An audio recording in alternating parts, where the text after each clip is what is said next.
Hi everyone, I wanted to send you a video because we're moving on in math, and I always find that it's helpful to sort of send a video when we're doing something that sort of involves a little explaining.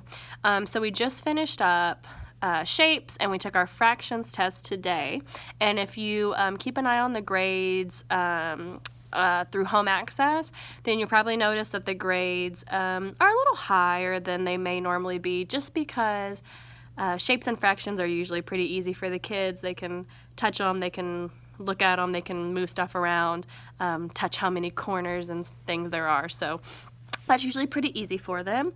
What we're moving into next, and what we're going to be working on until we go to spring break, is the standard algorithm, and that's just a fancy way of saying adding and subtracting the regular way, which will be great because that's, in most of your comfort zones.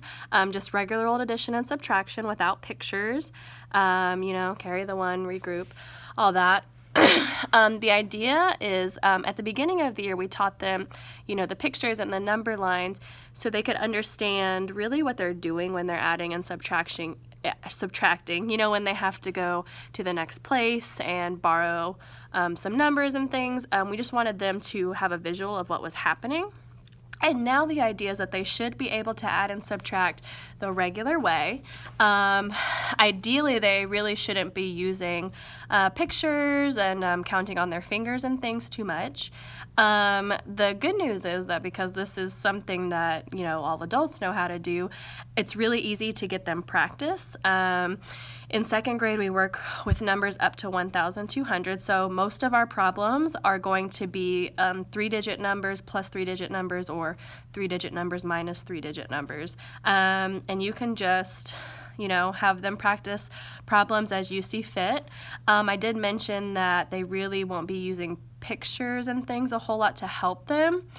There is sort of a caveat to that. If your child struggles a little bit with math, they may not, because it's hard to see really what's happening when you add and subtract, they may need to use the pictures a little bit, but we're really trying to wean them off of that.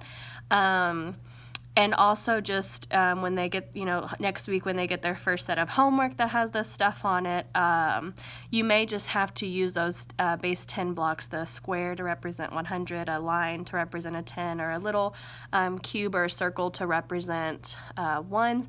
You may just have to use those to remind them what they're doing. Hey, we didn't have enough ones, so we're going to have to go over to the tens and borrow one from over there, which we actually call regrouping now. But so I just want to let you guys know, if you have any questions, please feel free to ask, and have a great day.